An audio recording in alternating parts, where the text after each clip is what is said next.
শ্রীনিকেতন ও শান্তিনিকেতন উন্নয়ন পর্ষদে শুরু হচ্ছে গীতাঞ্জলি উৎসব। শ্রীনিকেতন ও শান্তিনিকেতন উন্নয়ন পর্ষদে গীতাঞ্জলি উৎসব 2025 আগামীকাল থেকে শুরু হচ্ছে। এই উৎসবে বিশিষ্ট সঙ্গীত শিল্পী ও সঙ্গীত পরিচালক জিৎ গাঙ্গুলিকে গীতাঞ্জলি সম্মান 2025 প্রদান করা হবে।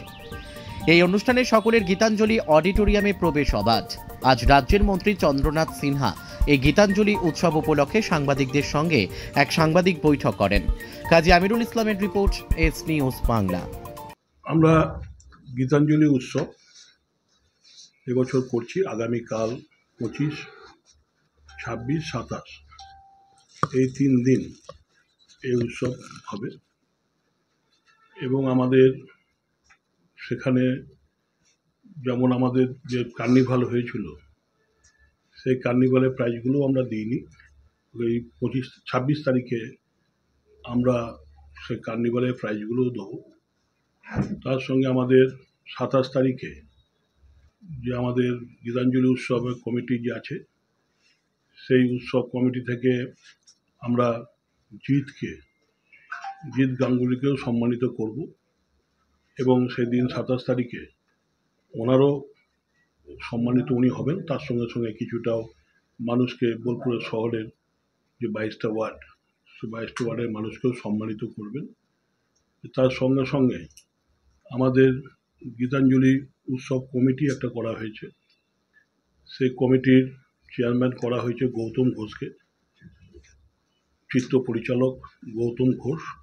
আজকে ওনার থাকার কথা ছিল, কিন্তু একটা বিশেষ কারণে উনি বোম্বে চলে যান।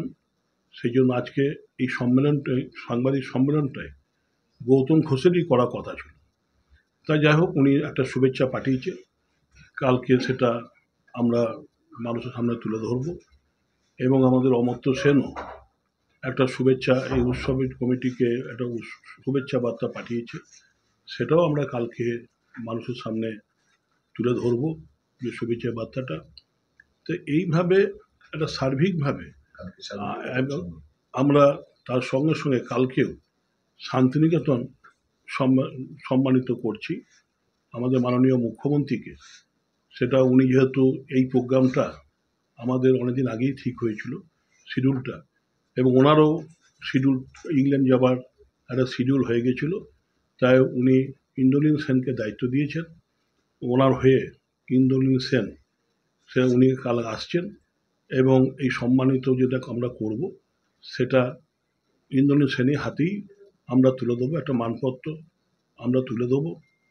তাই এইভাবেই কেন দিচ্ছি ওনাকে, যে ওনাকে দিচ্ছি এই জন্যেই যে বিশ্বভারতী যে হেরিটেজ, এবার নানাজন নানা কথা বলছে, কিন্তু আসল কাজটা যে মাননীয় মুখ্যমন্ত্রী করেছেন সেইটা মানুষের সামনে আসছে না। তাই আমরা ভেবে দিয়েছি, বিশ্বভারতীর অনেক বিশিষ্ট মানুষ তারাও আমাদের সাজেশন দিয়েছেন যে মমতা ব্যানার্জি মাননীয় মুখ্যমন্ত্রী যে কাজগুলো করছেন সেগুলো মানুষের সামনে যাতে আসে। যেমন একটা বাইপাস রাস্তা, এই যে রাস্তা, সেটা না করলে, প্রথমবার হেরিটেজ কমিটি এসেছিল তখন রাস্তা গোলমালে হেরিটেজটা বিশ্বভারতীকে দেয়নি, মানে মাননীয় মুখ্যমন্ত্রী জানতে পেরে সে রাস্তাটা করে দেন এবং তার করে দেওয়ার ফলে যে সেকেন্ডবার যখন হেরিটেজ টিম আসে তখন এই হেরিটেজ ঘোষণাটা করে।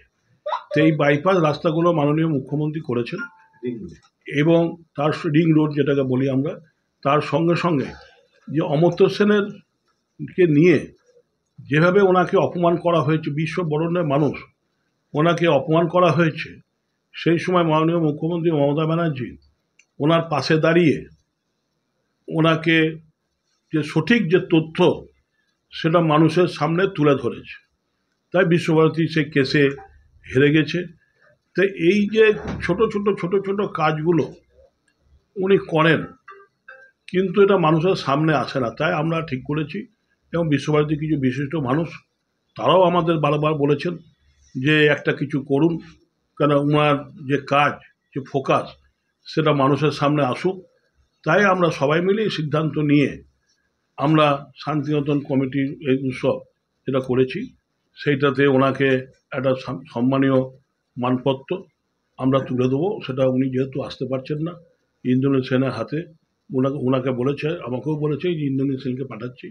আমিও বলেছিলাম তাহলে ইন্দ্রনীল সেনকে পাঠান। এবং কালকে যেটা হবে, ওনার যে লেখা গান, লেখা সুর দেওয়া যে গান, সেই গানের ওপর কালকে যে যে টিউনিংটা বাঁধা আছে, প্রতিটি গানই ওনার লেখা এবং ওনার সুর। সেখানে ইন্দ্রনীল সেন যেমন গাইবে, শ্রী রাধা উনিও গাইবেন, রূপঙ্কর বাগচি উনিও গাইবেন, সব ওনার লেখা, ওনার সুর দেওয়া গান। তো এই একটা প্রোগ্রাম আমরা যেটা ঠিক করেছিলাম, মাননীয় মুখ্যমন্ত্রী বলেছেন ঠিক আছে, এবং সেটা নিয়েই আমরা কালকে শুরু করছি। এবং পরশু দুদিন আরও দুটো প্রোগ্রাম আছে। এইভাবে বোলপুরের শহরের মানুষকে আমরা উপহার দিতে চাই এবং তার সঙ্গে সঙ্গে যে আমাদের যে বার্তা মানুষের সামনে তুলে ধরতে চাই। সাধারণ মানুষের প্রবেশ অবাধ থাকছে? হ্যাঁ, এটা অবাধ। এখানে আর কোনো টিকিট নেই, সবার মানুষের জন্যই প্রবেশ অবাধ করা হয়েছে। এবং যে আগে আসবে সে আগে চেয়ার পাবে, সেই হিসেবে আমরা 5টা থেকে শুরু করছি। অমর্ত্য সেন কি শুভেচ্ছা বার্তা পাঠিয়েছেন বা সেটা কালকে আমরা। সব মিলিয়ে কতজন তারকা, মানে সঙ্গীত জগতের যারা আসছেন সব মিলিয়ে কত? ধরুন কালকে 4 জন আসবে, পরশু থাকবে, তারপরে দিন ওই আমাদের জিৎ গাঙ্গুলি উনি আসছেন। সবশেষ মানে 27 তারিখ। 27 তারিখ। আমরা এটা ফেব্রুয়ারিতে চেষ্টা করেছিলাম, তখন যেহেতু মাননীয় মুখ্যমন্ত্রী টাইমটা পাচ্ছিলাম না, তারপরে বললেন উনি আসবেন, তারপরে হঠাৎ করে এই ইংরেজ সফর হয়ে গেল, তাই একটু দেরি আমাদের এবছর হয়ে গেছে। তাই যাই হোক, আমরা মানুষকে বার্তা দিতে চাই যে যখন মুখ্যমন্ত্রীর কাজটা তুলে ধরতে চাই মানুষের সামনে, তেমনি মানুষকে বার্তা দিতে চাই নিশ্চয়ই যে আসুন, একটু আনন্দ উপভোগ করুন, মাননীয় মুখ্যমন্ত্রীর লেখা সুর দেওয়া গান শুনুন, এটাই বার্তা। এবং একটা যে পিস, যে বোলপুর শহরে শান্তির বাতাবরণ, সেইটাকে রক্ষা করি এগিয়ে নিয়ে যেতে চাই। এবার থেকে দুটো পুরস্কার চালু হলো, প্রতি বছরই আমরা দিই না, এটা যে চালু হলো, হ্যাঁ, এর আগেও যেটা বন্ধ ছিল, মাঝখানে বন্ধ ছিল, বন্ধ ছিল। এবার প্রতি বছর এই দুটো উৎসব আমরা দেবো, এই পুরস্কার মানুষকে দেবো।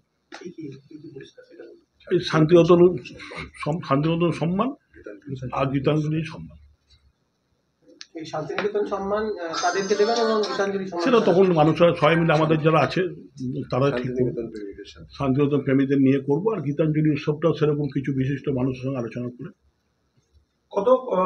কখন থেকে শুরু হবে এবং শেষ? 5টা থেকে শুরু হবে, 8টা 8:30 পর্যন্ত থাকবে। চলো।